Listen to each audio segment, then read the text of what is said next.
নবনীরদনিন্দিত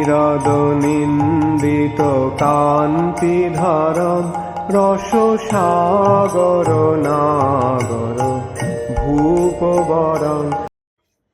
हरे कृष्णा, दंडवत प्रणाम। हम लोग श्रीमद् भागवतम के छठे स्कंद में हैं, 8वां अध्याय चल रहा है।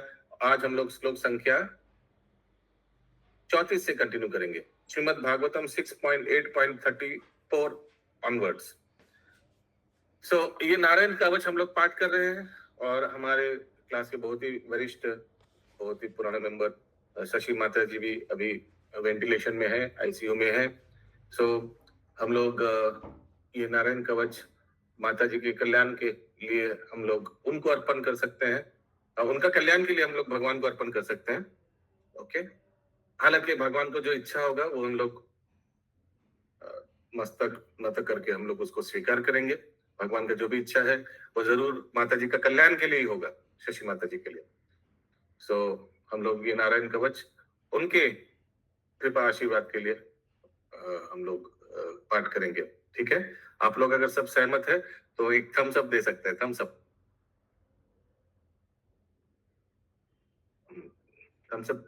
बिना मना है दे सकते हैं इधर ऐसे। या वेरी नाइस, थैंक यू। आइए सब हम लोग 34 नंबर श्लोक पाठ करते हैं। आप लोग मेरे पीछे दोहराइए। विदिक्षु दिक्षुर ध्वम अधा समांताद। सब बोलिए। विदिक्षु दिक्षु ध्वम अधा समांताद। अंतर बहिर भागवान नरसिंह।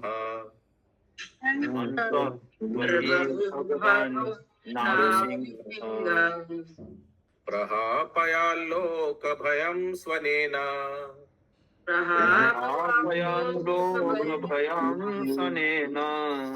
तेजसग्रस्त समास्त तेज।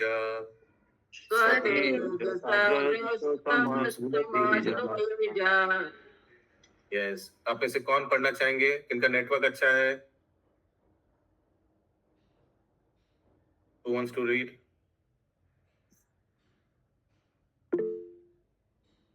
Yes, इंद्रावती माता जी।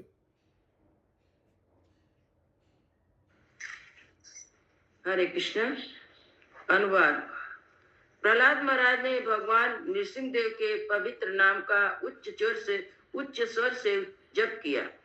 अपने भक्त प्रहलाद महाराज के लिए गर्जना करने वाले श्री नृसिंह देव, आप उन संकटों के भय से हमारी रक्षा करें जो विष, आयुध, जल, अग्नि, वायु इत्यादि के द्वारा समस्त दिशाओं में महाभटों के द्वारा फैलाया जा चुका है। हे भगवान, आप अपने दिव्य प्रभाव से इनके प्रभाव को आच्छादित कर ले।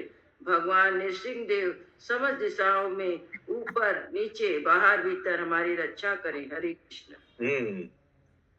अंतर बाहिर भगवान नृसिंह, बहिर नृसिंह हृदय नृसिंह। तो अलग अलग भगवान के अवतारों को स्तुति कर रहे हैं, अलग अलग प्रोटेक्शन के लिए। Prahlad Maharaj loudly chanted the holy name of Lord Narasimha. इसलिए जाप भगवान का नाम भी बहुत उच्च स्वर में उच्चारण करना चाहिए।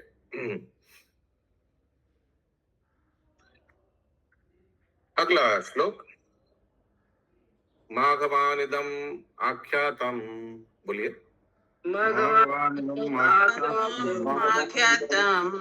वर्मा नारायणात्मकाम विजेष्यसे अंजसायेन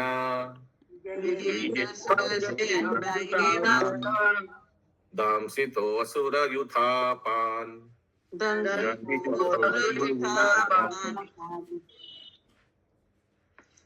अनुवाद। विष्णु ने आगे कहा, हे इंद्र, मैंने तुमसे नारायण के इस गुप्त कवच को कह सुनाया। तुम इसे सुरक्षात्मक कवच को धारण करके असुरों के नायकों को जीतने में निश्चय समर्थ हो सकोगे। हरे धारण करके, by putting on this protective covering, you will certainly be able to conquer the leader of the demons. धारण करके, कवच को कैसे धारण करना है वो तो लिखा नहीं है। जैसे फॉर एग्जांपल नरसिंह कवच, जब हम लोग नरसिंह कवच क्या करते हैं, आप देखे होंगे मायापुर में छोटा छोटा लॉकेट मिलता है नरसिंह का कवच का, और वो अगर आप खोलेंगे ना तो उसमें नरसिंह कवच पूरा लिखा हुआ है छोटा छोटा हैंड राइटिंग में। उसको रोल करके एक कोई सिल्वर खरीदता है, कोई लोहा का खरीदता है, डोंट नो व्हाट, मिलता है मायापुर में, 100-200 रुपए लेता है। तो वो कवच को धारण करना माने उसी उसी कवच को, या कभी कोई कंठी माला में उसको लगा लेता है। कवच कवच वो हैंड राइटिंग है, पूरा लिखा हुआ है, कवच पूरा लिखा हुआ है। अभी हमको ये मालूम नहीं कि नारायण कवच कैसे धारण किया जा रहा है, वो लिखा नहीं है, लेकिन जरूर वैसे ही होगा शायद। माने ये जो 42 मंत्र है ना, नारायण कवच 42 मंत्र का है ना, करेक्ट? 42 है ना?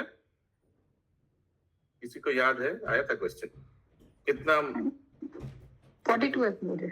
42। तो पूरा 42 को एक कागज में छोटा छोटा हैंड राइटिंग करके लिख के इसको रोल करके, एक हम लोग बंगाली में बोलते हैं मादुली, आप लोग हिंदी में क्या बोलते हैं इसको, लॉकेट को? हम लोग भी मादुली बोलते हैं। मादुली बनाकर इसको नारायण कवच ऐसे कुछ कंठ में धारण कर सकता है, आई डोंट नो, ऐसे कुछ होगा विधि। तो विश्वरूप ने वैसे इंद्र को बोला कि ये जो मैंने अभी नारायण कवच रिसाइट किया, आप फिर वो असुर को परास्त कर सकते हैं। अगला श्लोक 36 नंबर। एता धारयमानास्तु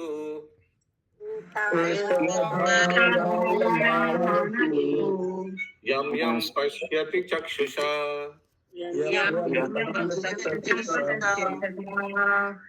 पदा वा संस्पृशेत् साध्या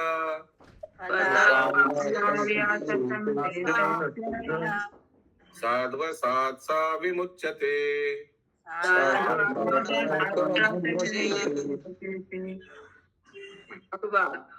यदि कोई इस कवच को धारण करता है तो वह जिस किसी को अपने नेत्रों से देखता है अथवा पैरों से छू देता है, वह तत्क्षण उपयुक्त समस्त संकटों से मुक्त हो जाता है। हरि बोल, नारायण कवच की जय। If one employs this armor, ये आवाज कैसे आ रहा है? हाँ, माधव स्वरूप को mute. If one employs this armor, whoever he sees with his eyes or touches with his feet is immediately freed from all above mentioned dangers. अगला श्लोक 37 नंबर। न कुतश्चित् भयं तस्य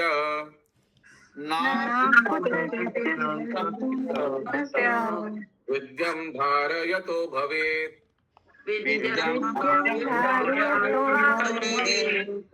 राजदस्युग्रहादिभ्यो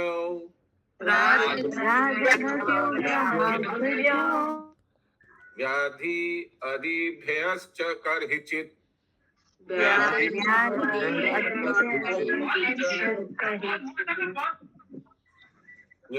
तुरंत म्यूट कर देने का, तुरंत। अनुवाद।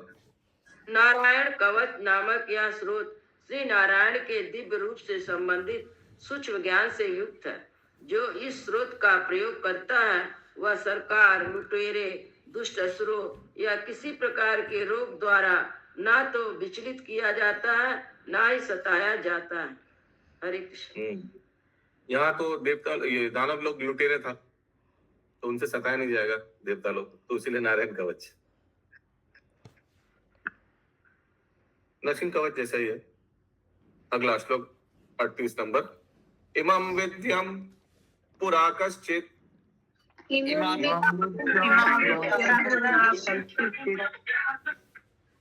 कौशिको धारयन् द्विज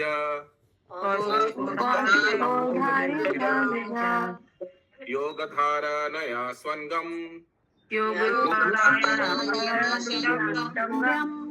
सहौसा मरुधन्व शिवनी।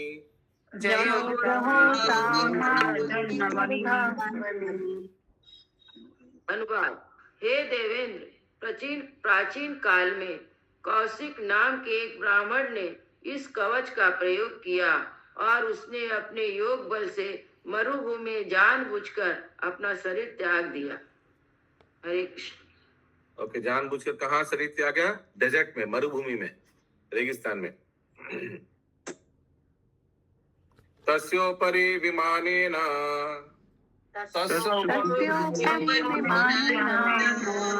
गंधर्वापतिरेकदा ययौ चित्ररथा स्त्रीभिः वित्तो यत्र द्विजक्षया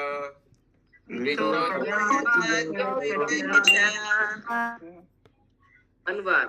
एक बार अनेक सुंदरियों से घिरा गंधर्व लोक का राजा चित्ररथ अपने विमान से उस स्थान के ऊपर से निकला जहाँ वह ब्राह्मण मरा था और उसका अमित शरीर पड़ा हुआ था।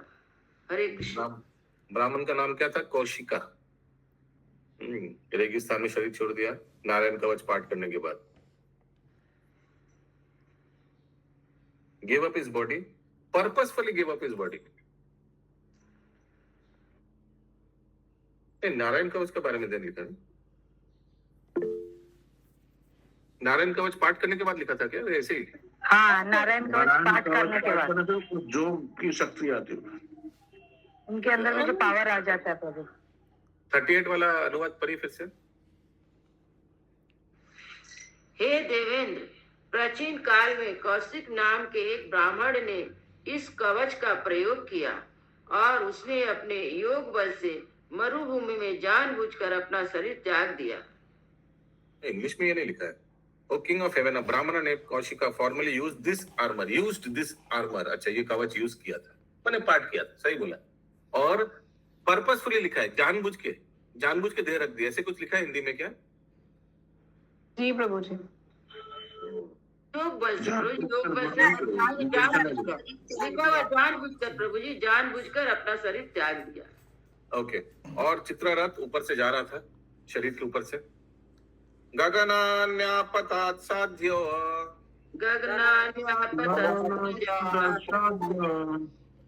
सविमानो हि अवक्षिरा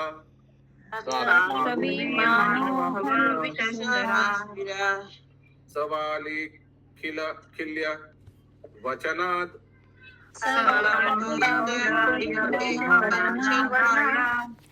अस्थिन्नादाय विस्मिता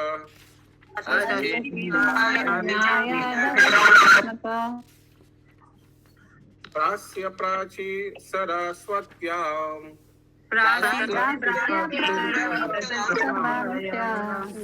ज्ञात्वा धाम स्वम् अन्वगात्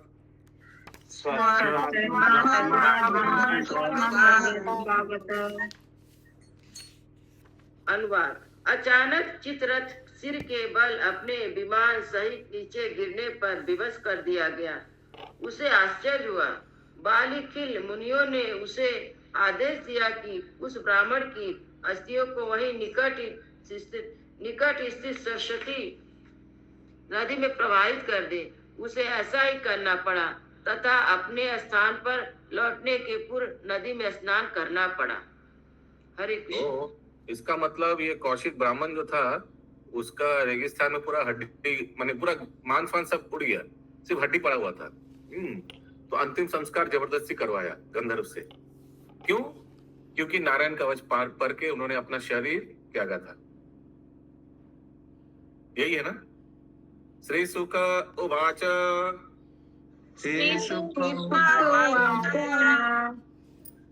ये 40 नंबर श्लोक सबको समझ में आया ना? या इदं श्रुणयात् काले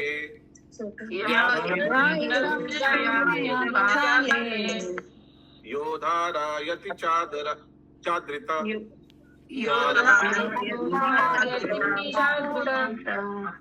तं नमस्यन्ति भूतानि मुच्यते सर्वतो भयात्।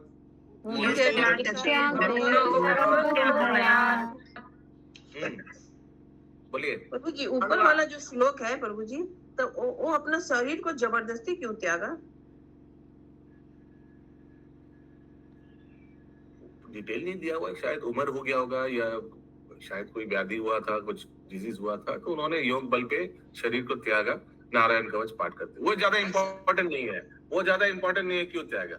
लेकिन तो ऐसा क्या था कि नारायण कवच ये कहानी इसलिए बोला जा रहा है, ये समझाने के लिए कि नारायण कवच का महिमा क्या है, कितना महत्व है। ठीक है, उस एंगल से देखिए। ठीक है, ठीक आगे। उसका पावर प्रभु, पावर पावर पावर दिखाने के लिए कि देखिए, मृत्यु काल में नारायण कवच पढ़ के अगर कोई शरीर त्यागे तो उसको क्या फल मिलेगा। अनुवाद। शीला अनुवाद। शीला सुखदेव गोस्वामी ने कहा, हे महाराज परीक्षित, जो कोई इस कवच का उपयोग करता है अथवा इसके विषय में श्रद्धा तथा सम्मान पूर्वक श्रवण करता है, वह भौतिक संसार की स्थितियों से उत्पन्न समस्त प्रकार के भयों से तुरंत मुक्त हो जाता है और सभी जीवों द्वारा पूजा जाता है। नारायण कवच की जय। ये कथा फल है। हरी हरी बोल। एक्चुअली इससे शुरू करना चाहिए ना, कथा फल से शुरू करना चाहिए, सब फिर वीडियो ऑन हो जाएगा। अगला श्लोक 42 नंबर। एताम विद्याम अधिगतो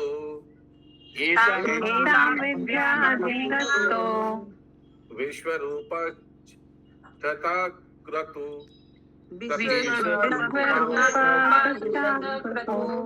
त्रैलोक्य लक्ष्मीं भूभुजे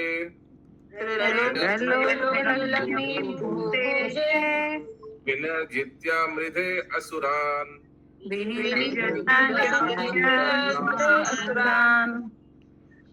अनुवाद।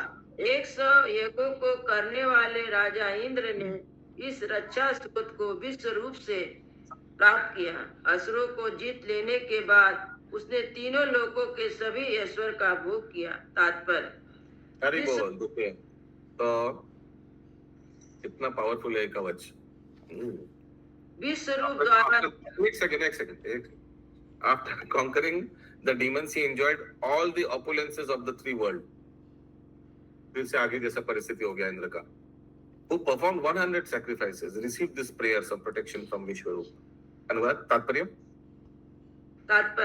विश्व रूप द्वारा स्वर्ग के राजा इंद्र को प्रदत्त यह गुह्य मंत्रमय कवच इतना प्रभावशाली सिद्ध हुआ कि इंद्र असुरों को जीत सका और अबाध रूप से तीनों लोकों का ऐश्वर्य भोग सका। इस प्रसंग में शीला मध्वाचार्य का कहना है।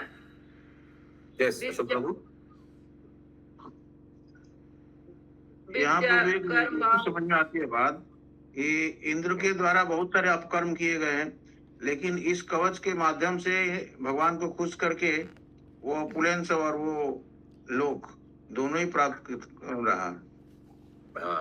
एक्चुअली ऐसे लिखा कि वो मालूम है कि 1000 अश्वमेध दिए गए, 100 लिखा है ना, 100 यज्ञ करने। सोचिए इंद्र जो 100 अश्वमेध यज्ञ करने के बाद व्यक्ति इंद्र बनता है, लेकिन उस व्यक्ति को भी नारायण कवच पाठ करना पड़ा अपना पोजीशन को पकड़ के रखने के लिए। तो नारायण कवच तो बहुत लोग किए हैं प्रभु जी, इसीलिए तो इंद्र किसी को अलग प्रसंग है, वो अलग प्रसंग है। 99 बहुत लोग किया है, लेकिन नारायण कवच का महत्व कितना है। जो व्यक्ति 100 अश्वमेध यज्ञ करके इंद्र भी बन चुका है, उसको भी अपना पद कभी भी छूट सकता है। और उसको बचाने के लिए, पद को बचाने के लिए नारायण कवच कितना यूजफुल है। तो नारायण कवच का महिमा। यस, माधवाचार्य ने क्या कहा है माता जी? श्रीला माधवाचार्य का कहना है, विद्या कर्माणि च सदा गुरु प्राप्ता फल प्रदा अन्यथा नायव फलदा प्रसन्नयुक्ता फल प्रदा। मनुष्य को चाहिए कि प्रामाणिक गुरु से ही सभी प्रकार के मंत्र ग्रहण करे, अन्यथा मंत्र सफल नहीं होता। श्रीमद् भगवद गीता 4.34 में भी ऐसा ही कहा गया। तद्विधि प्रणिपातेन परिप्रश्नेन सेवया उपदिच्छन्ति ते ज्ञानम ज्ञानिना तत्वदर्शिना। हरे कृष्ण। तो देखिए शिला प्रभुपाद क्या बताना चाह रहे हैं, वे भी पढ़ना समझना पड़ेगा। हर एक तात्पर्य के पीछे शिला प्रभुपाद का कुछ उद्देश्य रहता है। तो अभी नारायण कवच पाठ करने के बाद शिला प्रभुपाद बता रहे हैं कि ये नारायण कवच प्रामाणिक है कितना, और प्रामाणिक स्तोत्र से मिलना चाहिए।